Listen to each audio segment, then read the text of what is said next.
We are back with another episode of the Do As I Say, Not As I Did podcast. And the name kind of explains everything. We're giving you advice based on everything we did wrong the first time. Well, at least everything I've done wrong the first time. Each week I bring on founders, investors, product experts, technology futurists, sharks from Shark Tank even, and just about anyone who is really smart and can help us work out how to build great businesses. And then together, we answer the questions you send through about what's going on in your business and in your lives. So if you do have questions or you're trying to put out fires, send us an email and we'll workshop it on the show. Send those emails through to podcast@joelditrapani.com. Now I know that is a mouthful, so as always, I'm going to keep that one in the show notes for you. I'm your host, Joel Di and I'm the co-founder and co-CEO of Vigo, which is an edtech scale-up. We've grown it through Australia and the UK, and we're now focused on the US. On top of that, I'm an advisor and a coach in the product space where I help startups and businesses work out how to run great product teams, because that's actually how you build great products. And I messed that up a lot when I was learning it the first time. And today I'm super excited to be joined by Tank Shark Steve Baxter. Steve has had incredible success as a founder and has since transitioned to starting and running one of the top investment funds in Australia. Outside of the fame and the success and the thousands of pitches, Steve also ran Australia's top accelerator, River City Labs. In 2017, I actually personally went through that accelerator, and it's the reason we survived and grew as a business. So I'm always going to have a lot of love for what Steve has been able to do for the startup community. But to give some details, Steve started his first business when he was 23, which he sold to a future Prime Minister of Australia. Steve then started a business called Pipe Networks, which he sold 8 years later for $373 million. You know, that's not a nothing sum. And Steve now runs both investment companies 1013 and Transition Level Investments. Steve is also incredibly passionate about the startup ecosystem, and I think he has made one of the biggest impacts on the Australian ecosystem out of anyone in the country. Steve is just an absolute expert at building businesses and building the startup ecosystem. So mate, welcome. Thank you so much for coming on the show today. And thank you, for River City Labs. Bloody hell, that's a big introduction there, Joel. Maybe if I could just fact check it for you, because that's that's the cause of the moment, isn't it? We're all fact check, or people say. But I didn't meet Malcolm Turnbull until about 3 years after I sold my business. He was the chairman of the company I sold to. So it's a great one line or a press release. We probably use it too much. And then thanks for RCL being the top accelerator. I'd put the top accelerator down to start, mate. But I'll take that from you, mate. RCL being the top accelerator, that's no problems at all. It's absolutely my top accelerator in Australia. Fair enough. Point taken. Yeah. Awesome. All right, mate. Well, look, can you tell us a little bit more about 1013? Yeah, 1013. So based in Brisbane, staff sort of everywhere. We're a tech startup syndicate investment platform where we use a highly aligned strategy. So the high alignment basically means there's always one investor who takes the biggest chunk of the deal. It's typically me, not always, probably 8.5 times out of 10 it's me. So we scale the world, so we'll invest in basically tech startup businesses with potential for high growth, hopefully having good traction, although we'll do pre-seed as well, around the world. So we have like 7 businesses in Africa, a few in Asia now, a lot between Australia and the US, New Zealand. It's a bit tough to work out where they're from because they tend to be domiciled in Delaware, excuse me. So we invest around the world with about 47 investments in that portfolio, 47 portfolio companies in that business. There's about probably 65 rounds of investment between those companies. So we've done some follow-ons. So we have 690 investors in the syndicate, and deal by deal we put out about 10 fresh deals a year. We'll put a deal out, and it's up to the investor how much they want to invest or not, essentially. So we'll close that round and do the investment and manage it from that point. How many of those 10 deals are you putting out that actually get snapped up? We've never failed to raise. So snapped up's interesting. So they, some are more exciting than others, at least at first glance, I suppose. And if it was 2021, well, it was a mad year. And so we could oversub the deal 3 times in like 5 hours or something like that. Wow. It was just crazy. So whereas now it can take like 7 to 10 days to close a deal, and we need to, as we should, we need to engage more with the investor base. We need to bring in the founders to do some, we need to get a bit more content there and answer questions. But when you launch a deal and literally like within tens of minutes, the whole thing's subbed, and within 5 hours it's 3 times over subbed. You're like, well, okay, don't really have to do too much for that, do we? So, yeah. I guess it really just shows, the trust that you've built in the ecosystem out of the investors that you have. And I guess, one thing that I didn't mention here either is that Steve has spent a lot of time, investing into the startups, particularly in Brisbane in Australia, which was amazing for me. And as Varga grew up, we got to, live in the wake of what Steve did for the community. But I think one of your biggest impacts, Steve, is that for a long time, I don't know if you still do this, you were taking, investors from Australia over to Silicon Valley, over to San Francisco to actually teach them what Silicon Valley style investing was like compared to Australia. Yeah, I don't think we teach anybody. I mean, that program started something called Startup Catalyst Investor Mission, and then in 2018, ACS, Australian Computer Society, bought my River City Labs various bits and pieces, which that was a part of. And so we discontinued doing that, and ACS, for whatever reason, didn't pick up the investor side, so we did. Again, we now call that jet stream. So everything, 1013 is an aviation term, and so it was jet stream. Everything's very aviation in my life. So we did the last one in May, I want to say. We took over about, I think, 17 investors. We just do a week of meetings from everyone from deal lawyers to M&A people to bankers through to startups, through to VCs, through to angels, through to you name it. Anyone who's half interesting, not half interesting, anyone who's really interesting, we'll have a chat to.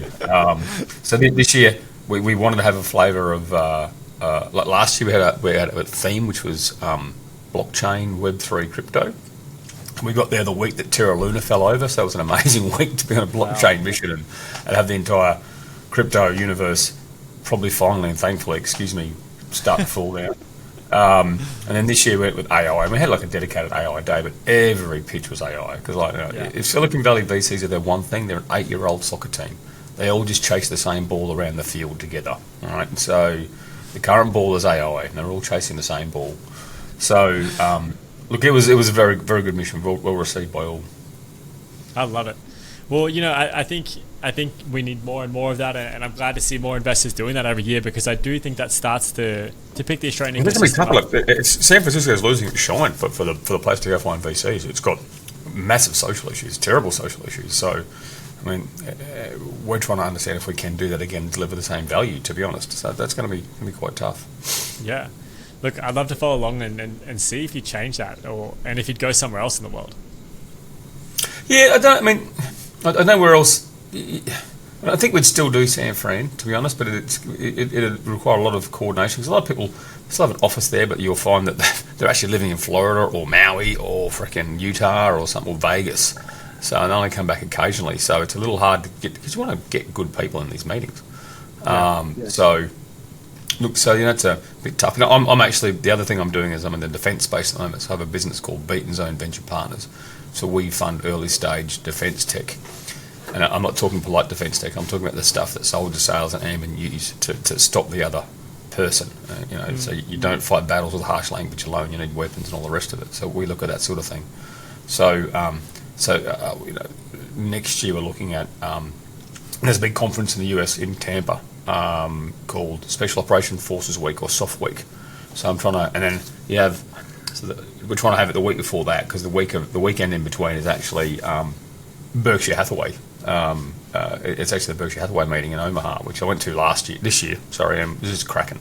I mean, if you're at all interested in equities and stocks, you have to do the pilgrimage and get to Omaha. It's a smashing meeting. There is not a corner of the investment world and the startup world that I feel like you aren't touching in some way. So. Oh no! Look, I'm touching them all. It's mile wide and a millimetre deep. So, I'm going to be a bit careful. Well, look, let's jump into some of the challenges today. It's me, Sponsorship Joel again. And as always, I'm obviously more handsome than regular Joel. And I'm stopping today's conversation because I'm going to give you even better advice than the normal questions that I'm answering on the pod. And that advice, you guessed it, it is get Miro. So just do it right now. It takes one action. Go and do that to dramatically improve your startup. Also, bonus, they are the sponsor of the podcast. Now, Miro is not just some hack digital whiteboard. Its capabilities run so far beyond that. It's a visual collaboration tool where any team can come together all at once or asynchronously to work on ideas and create something meaningful together from anywhere in the world. Now, for us, and I'm guessing for everyone, building a product is a complex beast. There is so much research, there are so many conversations, there's an infinite number of opinions based on conflicting sets of data. And a key part of us to build a great product is to deeply understand what the customer journey goes through, is to map out that customer journey. And we need to do that by bringing together all of this information into one place to understand what's going on. And the only way we actually know how to do that is to use Miro, because Miro is so insanely flexible. It allows us to bring every kind of data into one place so we can make sense of it, and to actually build out a meaningful customer journey map so we can plan what work actually needs to change to improve our users' experiences. But don't just take my word, I wanted to include a quote today. So here is a direct quote from Upwork. You've probably heard of Upwork, they're freaking massive. But they said, "We were struggling with sharing large artifacts like journey maps because 70% of folks who needed to see them were remote. Now we have every Upworker able to use Miro." That's insane. Upwork has so many freaking people on that platform, and so many people using that platform. And it just goes to show it doesn't matter the size of your organization, Miro can bring everything and everyone together into one place. So get it today. Sign up and get your first 3 Miro boards free forever. Sign up at miro.com/podcast, which is miro.com/podcast. And that's it. Thanks, Miro, and let's jump back into the questions today. The first challenge today is called, I have an app startup idea. I have an idea, but I have no idea how to get started. Where does one go from here? Do I hire someone, learn to code? What are the steps to What are the steps to create an app and launch a startup? Learn to code. That's it? It's very rare you'll see someone who has an idea and employs outside agencies, especially. Well, it depends. Okay, so you can then also, okay, so if you're going to employ an outside agency, and typically you employ like an offshore cheap wage jurisdiction, which I've got no problem with, to build an app for you. But then it's the speed of iteration, and it's the cost to iterate as well at the same time is really, really tough. And it also demonstrates you've got no idea what you're doing. So better off is to build a local team, incentivize them in, and get building. The other way may work occasionally, but also occasionally a fat jockey wins a horse race, but you never bet on a fat jockey. So I've never heard that before. There's actually, I think, a lot of Australian expressions, Steve, that I say over here in the US that people just don't. They don't land here. So you can lose Americans pretty. You can lose. I like the not here to fuck spiders one. That one usually gets them. So. Well, look, I think I'd completely agree. Don't outsource. I think going to a development agency is the biggest waste of money you can have. I've met hundreds and hundreds, and you've met thousands of founders. I've actually never met one that had a great experience with it. At least early on. I think when you're getting to like a much bigger stage business, there's different scenarios where maybe it will work for you. But outsourcing and giving your product to someone else when you just have an idea is just a shitty, ideas without idea. execution. Ideas without execution are actually have negative value. They're that bad. And I have lots of I go to these conferences and speaking. People say, "Oh yeah, but whatever." Literally, it's like whatever. Yeah. I don't. It sounds a bit arrogant, but there probably are. Of a couple of hundred data points, probably 500 plus, maybe wouldn't be 1,000. I don't think. To say why this is a fucking bad idea. They go, no, it'll be different this time. I say, well, good on you, Sparky. Get into it. Just don't go do it with my money. I don't. I actually don't burn time talking to that person. I really don't. Yeah. So because I've done no research, and they somehow think that they'll be the fucking one that's different, despite the fact they've got no technical capability at all. So I'm like, yeah, whatever. You're not worth speaking to. On this, I don't know if I've actually ever told you this story, but the first startup event I ever went to, back when I just had an idea and we didn't even have a technical co-founder at this point, is I went to an event that was thrown at River City Labs. So River City Labs was the accelerator that I mentioned before, which Steve ran, but he also ran a co-working space or a startup community called River City Labs too. And they had events on every Friday where people could come and pitch their ideas and meet a bunch of other founders. And I came along to this event, Steve, and I met this lady, and she was really awesome. Her name was Andrea. She ran this business called Green Socks, which was like a marketplace for landscaping. And I went up to her with my co-founder, and I was just like, I'd want to ask you some marketplace questions, and I was being a bit cagey. And she said hey Joel, it sounds like you're a bit hesitant to tell me your idea. Like, what's it about? I said, it's an education idea. That's all I want to say. And she said, hey, listen, no one gives a fuck about your idea. I'm not going to steal your dumb idea. I have my own idea. I'm working 80, 90 hours a week. Like, no one gives a shit. Your idea means nothing. And I was so offended, like, oh my gosh, but it's so true, you know? The idea at that early stage means absolutely nothing. So I think, you know, that idea that you have really permeated through the, you know, that whole ecosystem you were creating, and I think it's so true. Execution is the only thing that matters. That's it.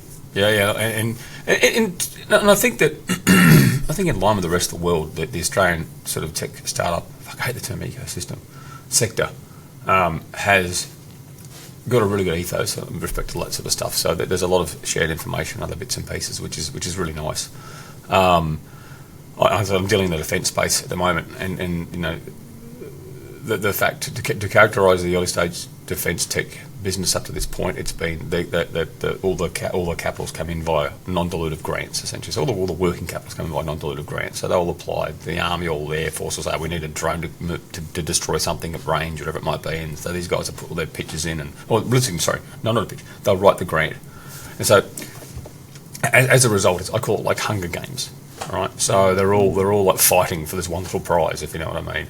And they say nothing good about each other. There literally is. There's no this polite, because in that tech startup scene, it's overly polite. At times when you should have a go at someone who's hopeless, you should just say it, but no one does it. In the defence space, they just, it's good. They just launch. So look, you know, I think that there's you know a bit both ways. But for the most part, like if you sit down and talk to someone, you'd be shocked how little you compete with them. So it's what are you holding back on? Yeah. Yeah, I totally agree with that. You know, we're constantly emphasizing and focusing so much on meeting other founders in similar spaces, because there's so much we can learn from each other. There's a lot of customers out in the world. There's a lot of money out in the world. Like, let's see how we can push each other forward. Like, there's going to be multiple winners here at the end of the day. So I think help each other out. But I guess so. You know, I think that's one great piece of advice, which is build it yourself. Whether it's you building it or maybe like find a co-founder who you're friends with who can build, where you get to both focus on it. If you can build it yourself, that's obviously going to be awesome. But once you get to start building, where do you go from there? When you start selling, right? So once you're building, okay. So it depends what you're doing. The style of product delivery, the segment of the market you're going after, how they purchase. So and there's very few easy throwaway answers, because every market's highly stratified and a whole bunch of things. So once you've built it, and then you've actually got to get it. I mean, you'll hopefully come up with some sort of minimum, I suppose. You know, right at the start, some sort of minimum viable product. You'll get some. The one thing also that when you're building it is you're loaded to the gunnels with some sort of, or the ability to extract insights or telemetry. So you understand how people are using it. So you know, build a minimum viable product with enough telemetry in it to understand what people are doing, and you can do that through, like, you know, Google, the Google Ad framework. There's some really good tracking stuff if it's a web app, even if it's a mobile app. So there's plenty of functionality around to do that, frameworks around to do that, and then get people to use, try and sell it. I don't know what to say here, Joel. Like, try and sell it. End of the day, you would understand what it costs you to put, you know, to keep the business running, and you've got to bring more revenue in than that to stay alive. Yeah, that's the name of the game.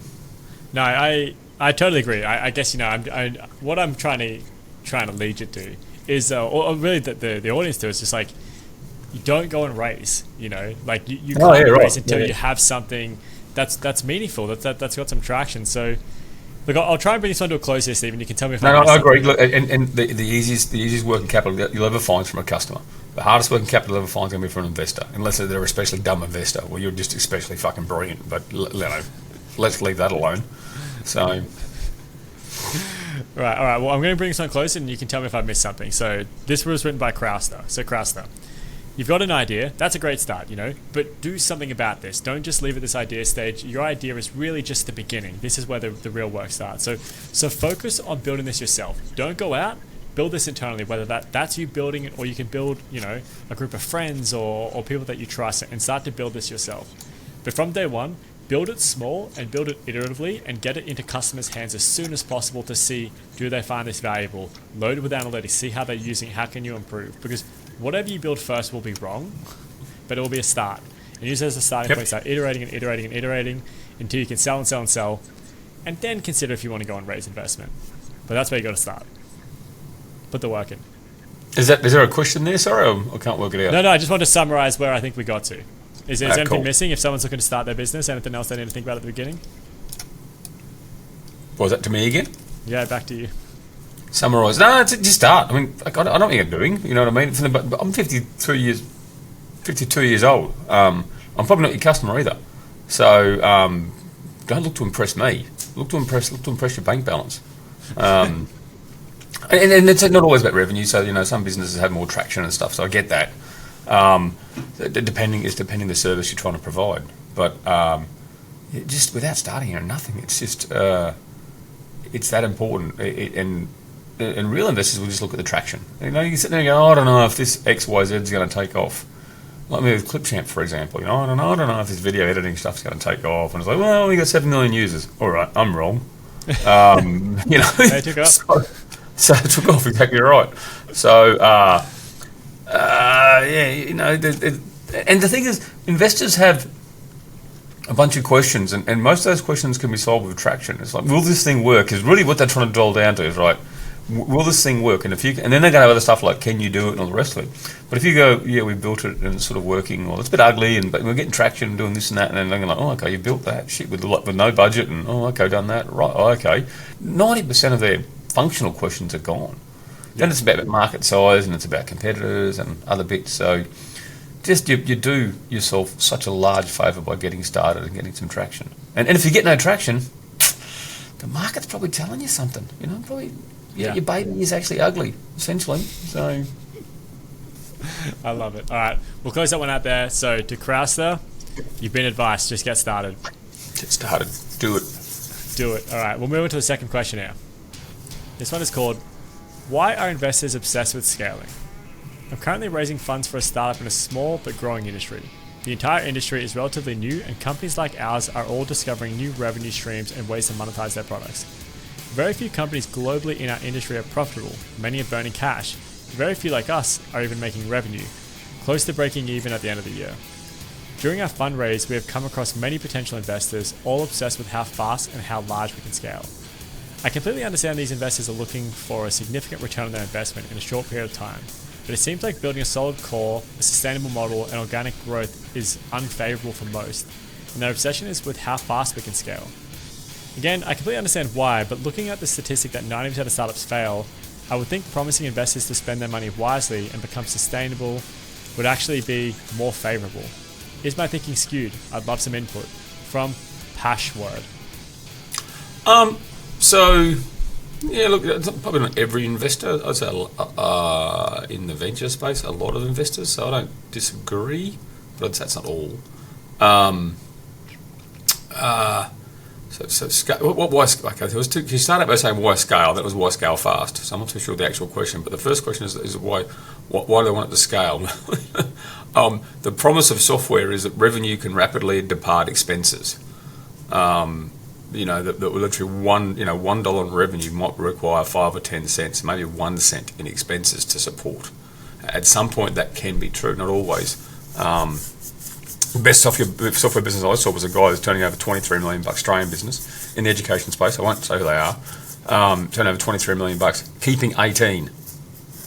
So, yeah, exactly right. So maybe. All right, Steve, you can tell me who that is after this because I want to connect. Yeah, right. It was a software API business, middleware type thing, needless to say. So that's the promise of software. So we, as investors, because we always see so much deal flow, hundreds a month, etc., etc.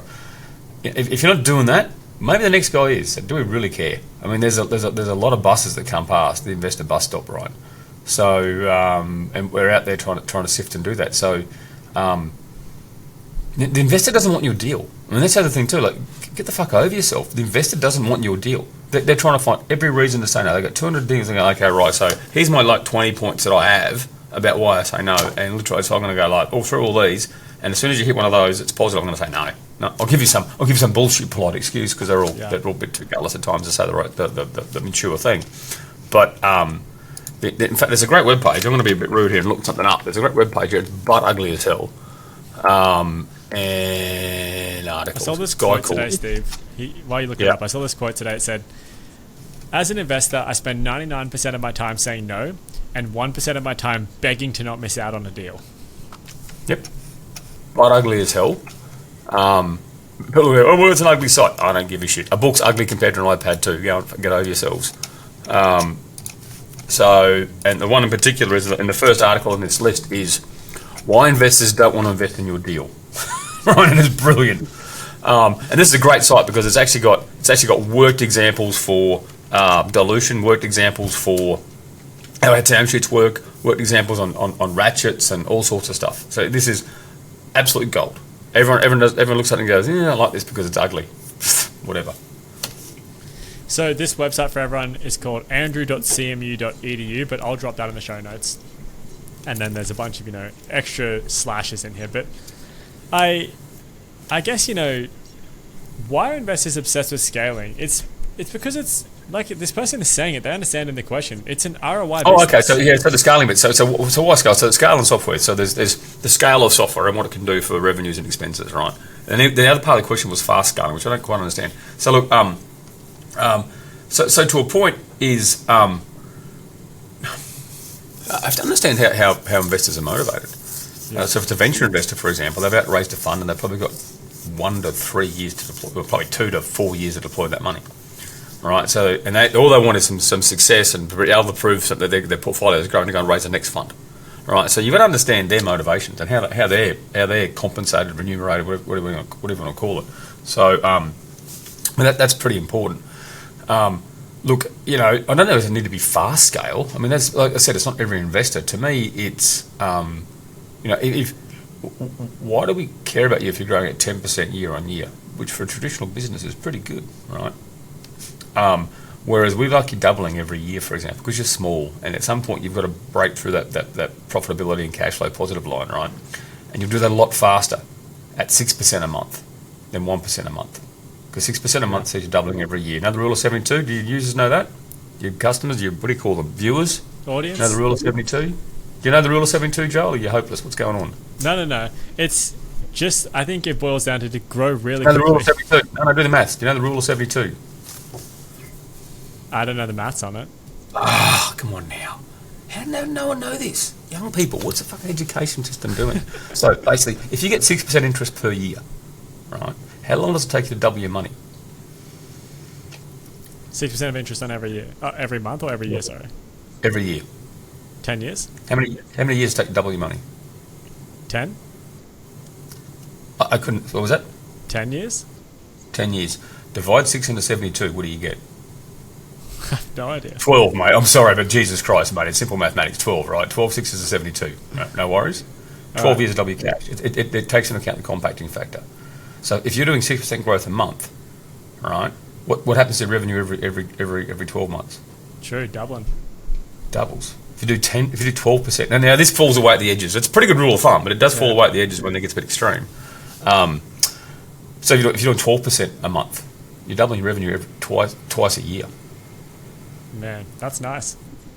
So people sort of say, wow, how can you do that? I'm like, because I can do integer mathematics in my head that I was taught to at school. And the fact we don't teach young kids that is I think, a travesty. I'm dealing with my 3 kids at the moment. But anyway, so I'm just an old person shouting at windmills. Well, I can do incredible Google Sheets, Steve. Well, I can do mathematics in my head. Well, look, I guess, I think that makes sense. But and to bring it back to this question a little bit, like, I think what I'm actually sensing in this question is that this person sounds like they want to grow a sustainable business. That's totally fine. It just means that venture's probably not right for you. Find a different investor. Yeah, find a different. Especially when they sort of say, hey, we have a small. They also said that we have a small market but growing market or some shit. Yeah. Is that right? Yeah. Yeah, because every VC wants to invest in a small market. Fucking hell. Excuse me. If that's true, that's the real reason they're not getting investment.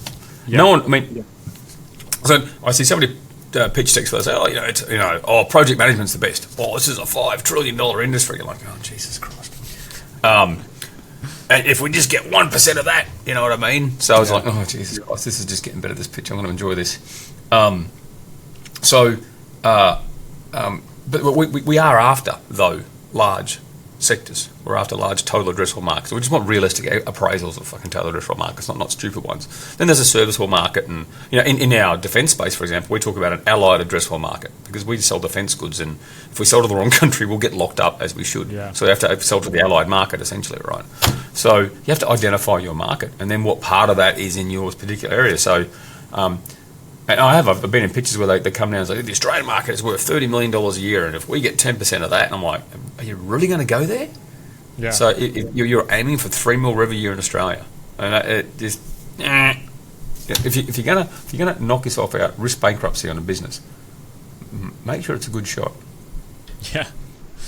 Well, look, let's close this one out because I think we gave a lot of good context here. But essentially, investors are, quote, obsessed with scaling because they're taking the risk. It's their money. They're putting it in, and they don't want a nice sustainable growth business, or at least venture we're talking about right here, because they need these 1000x returns to pay for the fund and make all this money back for their LPs. So if that's not what you want as a business, that's totally fine, but don't take venture money and don't waste your time trying to take venture money, because if you want to build something sustainable, go down a different path. If you want a slow growth business in a small market, do it yourself or take a business loan and own that kind of risk on your side. Yes. All right. Password, you've been advised. And we'll move on from here. All right, we've got time for one more question quickly. This one is called, where are the skeletons when selling a business? I'm the co-founder of an early stage startup. My startup is getting acquired by a purchaser with an aim to acquire our product assets as well as keep us on an employment system until our products are integrated within the business. We recently received a share purchase agreement and we're looking at it with our lawyers. Meanwhile, I wanted to gain some experience and some understanding on 1, what terms should be a must we have in the agreement? Or 2, what terms should we be wary about to negotiate?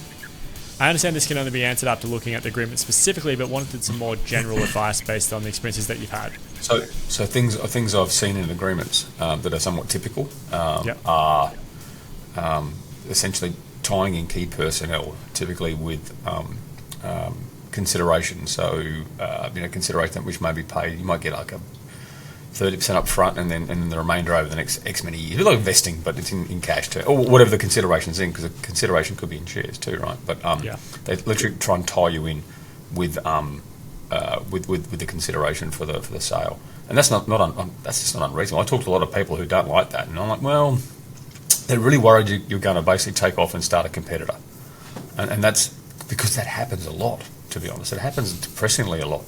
So. So that's something important in there. So what are in the agreements? I mean, the agreements are probably the biggest and angriest one we did. We did the deal with Microsoft. I can't actually talk about the terms with Microsoft at all, but I can talk about this is the Clipchamp. Clipchamp, yeah. So and it was the lawyers at the start, because there was a bunch of things in there that we weren't comfortable with, and the lawyers, we had great American lawyers, DLA Piper. I can't recommend them enough, actually. They said, look, these are the most sophisticated investors. We do lots of deals with these guys, and it's only rarely where there's been literally gross misconduct and some sort of fraud where any of this triggers pull. So we took that on good faith, I suppose. It was true. It was just fantastic, honestly. It was an awesome process. I shouldn't say that. The commercial negotiations were tough, and then once it executed, it was just an awesome process.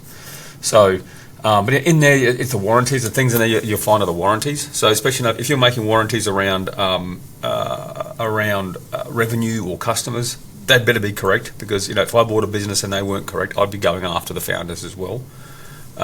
Warranties on things like the ownership of intellectual property and stuff are a little bit easier, to be honest, although you want to get them right.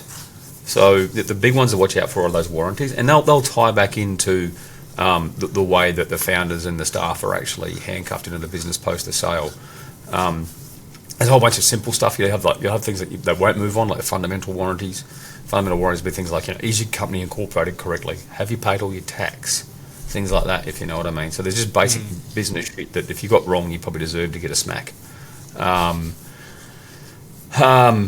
So one of the businesses we sold had a deferred payment consideration schedule, and it was linked to the future revenue of the company, and they're always dangerous. So we actually had terms in the agreement that actually sort of said, okay, if we're going to do that, then we need a certain level of staff, and so we need a certain level of budget. Here's the business plan we need to achieve that. So give us this, basically you warrant to us that the business you're acquiring will be allowed to pursue this market and spend this much money to do that, and that's all good. And they just didn't do it. They just pulled the resources. Can I just repeat that back to make sure I understand that? You go. So when you're on the sell side, sometimes, I've never sold a business, so to the audience, I just know anecdotally what can happen here. He's sold his own business, has been on the investor side a bunch of times, selling businesses. But so Steve, if I'm on the sell side and I'm going to sell, the business might say, hey, we're going to give you $10 million or $100 million if you reach another $50 million in revenue next year. Yep. And what you really need to be careful of is, because one of our investors had this happen to them, where they went to sell their business. Don't do that unless there's protections. Don't do that unless there's protections. Yep. So in that scenario, if they're tying you to future goals, you need to have protections which say, okay, but you need to give us certain resources and take certain actions so you can't prevent we need us. to, okay, if that's, we need to have the control and the resources available to do that. Yep. Okay. So, and in this case, I didn't actually. In this case, I didn't. And the final consideration was going to be in the script. And in the end, we're basically, I don't know, I just threatened with a lawyer, with a big black dog of a lawyer, and they paid us okay, send a script, how about we give you 90% of the value in cash? I thought, that's a very nice outcome. Yeah, that's a great outcome. So, and early as well, right? So they could have just remediated and given the money over to the company to allow them to do that marketing. They said, let's just remove this and pay this thing out and get it done with, which is a good, it was a good mature, once the appropriate pressure was applied, it was a good mature negotiation. So I guess, and that only came across because there was protections that saying we're only going to achieve these outcomes if you give us the control and the resources. Yeah. And because it's very common. So I've been in board meetings in Australia, with bloody big ASX listed companies, on the board of, and a lot of I've been in a lot of those. Okay, for everyone listening to this, I've been in a lot of those boards. I'm not talking about anyone in particular, but one of those in particular was where we would acquire businesses and they would literally really vigorously and viciously commercially exploit every last warranty in that agreement. So they'd to some degree get some naivety from the other side and then exploit the living shit out of it. And it's like, well, it was in the agreement, you signed it. It's like, well, yeah, there were never feel-good moments, to be honest. Yeah. Well, I guess as a director, you're there to look after shareholders' interests, right? So it's very hard to argue against the full commercial exploitation of agreement and probably retain your role on a board. So business can be shit sometimes. Yeah, I think eventually those people end up getting caught out though in the industry. No, I think it's pretty common in Australia. Literally not in the tech startup space. This is in the sort of the broader, larger industrial space. Okay. Yeah, it's bought out with contracts, right? And even but believe me, I've done business in the US as well. It's not that uncommon either. Holy shit!